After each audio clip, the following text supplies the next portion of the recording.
Oregon fans certainly might have been sipping their margaritas on Monday night with their chips and salsa and the burritos and their tacos and their Cinco de Mayo dinner, but it wasn't maybe a celebratory margarita. Maybe a margarita to drown down some of the pain a little bit of another close loss this spring in terms of gaining a commitment on the recruiting trail. And when I look at this whole Jared Curtis situation, you go back to when he originally decommitted and you look at some of the quotes and you look at some of the interviews and the media appearances and the reports ever since then. To me, it really seemed like this was all about just making sure that Georgia was the right decision for him. Now, that's kind of the way I view it. Some other folks may view it as, well, he opened up his recruitment to maybe knowing full well that he was going to end up in Athens, Georgia, but he just kind of wanted to open up the negotiating window maybe a little bit to draw a couple more bucks out of Kirby Smart and the Bulldogs down there. However you look at it, Jared Curtis is certainly not a Duck. I think the closest Oregon got was in late March, right? In the middle of March, he took a visit out to Oregon. He took a visit out to Georgia.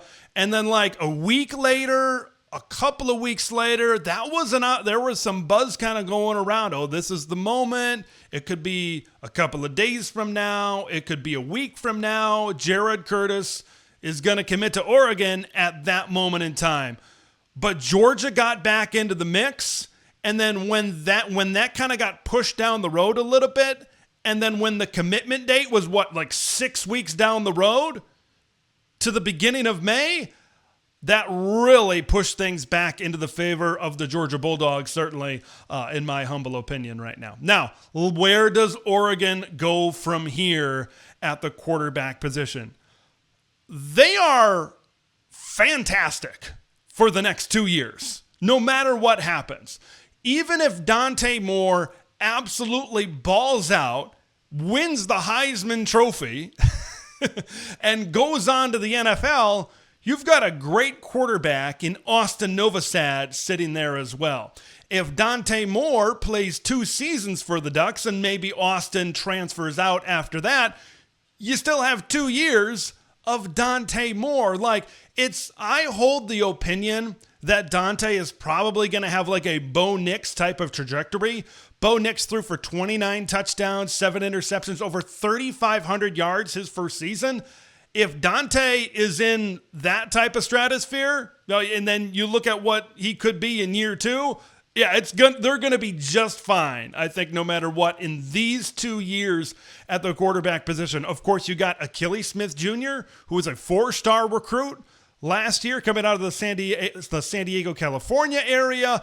I think he needs multiple years of development, but where is Achilles when we get 2 years down the road and we're approaching that 3rd year for him on campus? Okay, we'll see. I thought he certainly flashed some good things over there in the spring game, but the point that I'm trying to circle around and trying to make is this was a recruitment that Oregon certainly really wanted, and they poured a lot of resources into it, but Oregon is sitting in a really good situation over the next 2 years, and I think they certainly still have some options. The thing that the Ducks have proven is that they can grab guys out of the transfer portal and they can turn them into Heisman finalists. That's the standard. That's the standard right now for the Oregon Ducks. So even if you have to go to that option, you'd love to have a high school recruit at quarterback, and you'd love to be able to develop them over the years and be able to really produce that. But they've proven that the transfer portal can certainly work just fine. Now, I think a lot of people are looking like, what happens after this 2-year period? First thing that I want to do is throw out a scenario. It's been in my mind a little bit. It's been mentioned a couple of times over on the Scoop Duck message boards, but I want to throw it out there and maybe speak it into existence a little bit, because personally, I don't think it's the most far-fetched thing in the world.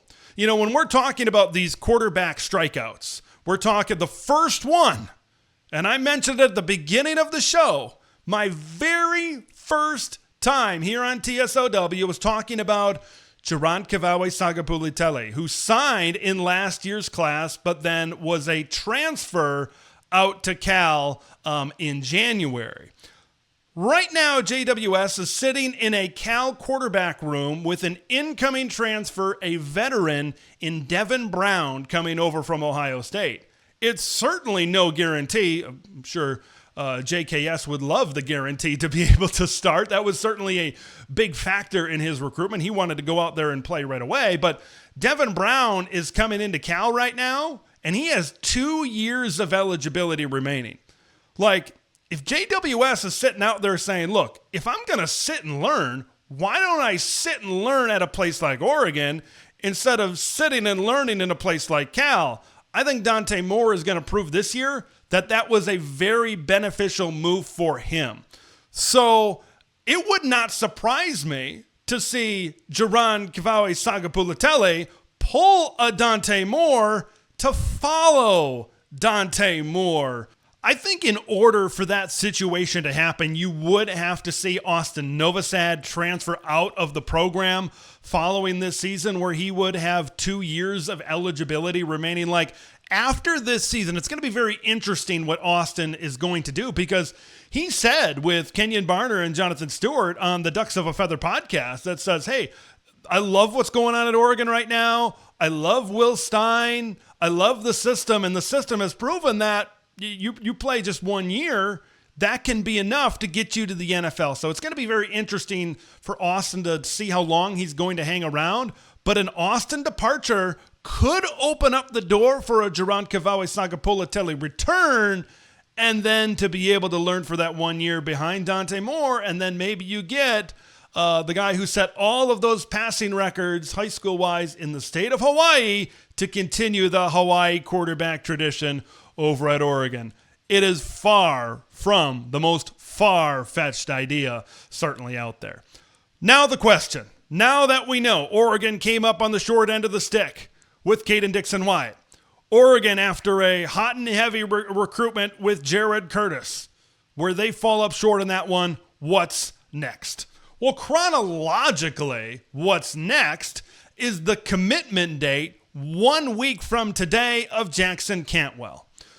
I would be borderline shocked at this point if Jackson Cantwell commits to any school other than the Georgia Bulldogs. I don't know, it was like a week ago, 2 weeks ago, something like, maybe it was only like a week and a half ago, something like that. Very recently, Steve Wiltfong, RPM prediction, had Jackson Cantwell at Oregon. And then I saw a Twitter interaction of Jackson quoting the tweet of Jared saying, hey, congratulations, with a handshake emoji.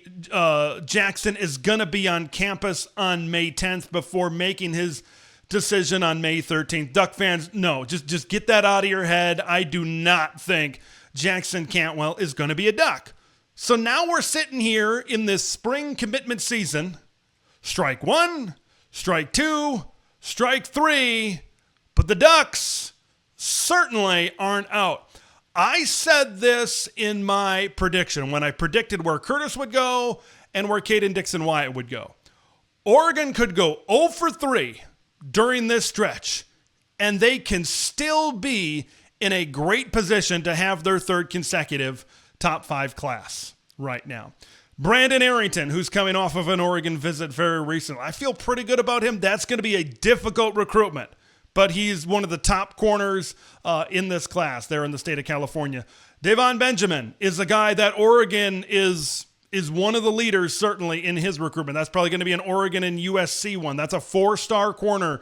You look at Richard Wesley, who's a guy out of Sierra Canyon in California, where he recently has been on 3 RPM predicted to land at Oregon. And he recently said in an interview that Oregon is recruiting him harder than anybody else out there right now. Jaira Edwards out there in the state of Maryland, right? The defensive back, Maryland connection, Ife Obadegwu, as well as Brandon Finney, of course, has maybe created a little bit of a pipeline out there. Like, you're looking at a 5-star guy and a handful of like top 50 players. All right? This is still can be a really good class, and you've got Tony Cumberland, and you've got Tredarian Ball, who shut down his recruitment. You have Kendre Harrison, who shut down his recruitment. Like, there's still food on the table here, folks. Okay, maybe you got a big turkey leg that's been eaten already, and maybe you got half of the stuffing that's been eaten already, but there's a pretty good spread still left out there on the table right now. Now, where do things go from here? Before I get into that, I want to say this, okay? I led off this entire show talking about the spring swings and misses. These were recruitments that Oregon spent a lot of resources on, maybe spent a lot of money on, that they certainly were hoping to be able to get, but make no mistake about it, the spring is not where Oregon traditionally wins. It's the summer. Now Oregon, I think, shifts in to that summer mode, that official visit mode, because even though we saw some swings and misses this spring, I got a feeling, just like pretty much every other year that Dan Lanning has been on campus here at Oregon, we're about to see the summer of Dan with some of those recruitments that we were just talking about, right? We know Brandon Arrington is he set his commitment date for the day after Independence Day. And July, after some of these official visits, is a very popular time to have some of these commitment dates. You look at last year, there was a bunch during this time. There was a bunch during the summer. And I got a feeling it could be the summer of Dan, certainly in 2025. Now, let's talk about where Oregon shifts their focus as we head into a potential summer of Dan. It's got to be Emmanuel Iheanacho, and it's got to be Ryder Lyons. Let's start with the big offensive tackle out there on the East Coast in the state of Maryland. This is like this right now, safely assuming that Jackson Cantwell does indeed commit to Georgia, this is a must get, okay? Because I think it seems like one of the priorities with the early commitment of Cody Green, and now we know what happened there, and in going after someone like Jackson Cantwell and Emmanuel Iheanacho, it certainly seems that this staff is heavily invested in getting some big-time offensive tackle recruits. And Nacho is the one that now they need to, Oregon, after this last visit, he proclaimed Oregon as his leader, and the Ducks need to make sure it stays that way. Coach Terry, Coach Lanning, Coach Stein, and the staff need to make sure that this thing is locked and loaded. Whenever he sets his commitment date, they need to make sure that Oregon is that team, because if Oregon is not that team, and you miss out on Cody Green, Jackson Cantwell, and Emmanuel Iheanacho, that's really going to sting. That's really going to hurt. Now the fun part. Quarterback. Missing out on Jared Curtis. Where do the Ducks go now? Ryder Lions. They're going to push a ton of money and resources into Emmanuel Iheanacho, and they certainly should. They're maybe going to push as much and many resources into Ryder Lions. Boy, following that Jared Curtis decommitment, there was about a 10 or a 15-minute period where Oregon fans were kind of embracing what eventually the inevitable of kind of what we knew was going to happen. And then came the news, the Fong bomb from not only Steve Wiltfong, not only friend of the show, owner and publisher of Scoop Duck, Justin Hopkins, but also Pete Nakos of National on 3. All three of them, almost immediately following Jared Curtis's decision, logged their prediction for Ryder Lions to eventually end up at Oregon. Now, Ryder has taken a lot more visits to USC than he really has to any other school out there. He's got one official visit right now, and it is to USC, I think like in the third week of June. I'd be very curious now where this timeline goes with Ryder. What we see and what we hear over like the next week or so, maybe like going into the weekend, I think is really going to tell us where exactly this recruitment is going. I decided to kind of refresh my brain a little bit and pop on the Ryder Lions tape. And I'm like, yeah, I know that these are both two of the most high-profile quarterbacks in this class, but let me just remind myself of the type of quarterback that Ryder Lyons is. And I go out there and I turn on the tape and I see him kind of moving around. He has like similar mobility, although it is kind of different in how both quarterbacks kind of move around. But he has the mobility, he has the boogie, he has the ability to get outside and create plays with his legs. And yeah, he's got a pretty damn good arm there out of the Sacramento area there in Folsom, California. And I'm like, yeah, this will work. This will work. It was such a swing of emotions after the Curtis decision. And then you're like, man, this stinks. Because you kind of knew what was kind of coming up with Jackson Cantwell, as I said before. But then this kind of really jolted some optimism, I think, into the Oregon fan base at this time. Like, you kind of look at both of these guys.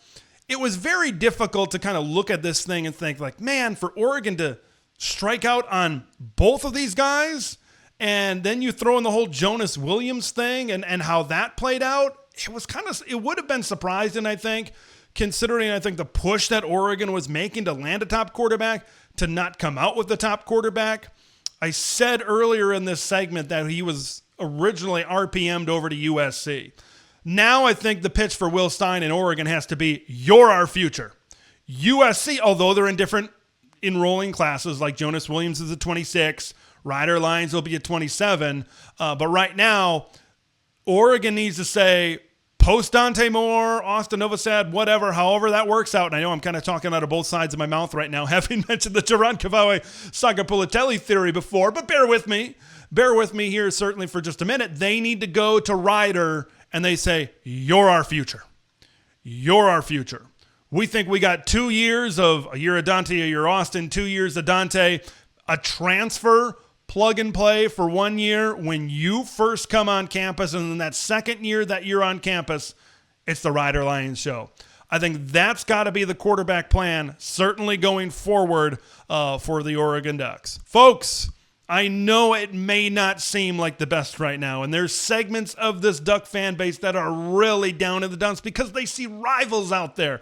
They see USC getting wins. They see Washington getting wins. They see other conference teams like Ohio State getting wins. But trust me, the summer of Dan is approaching,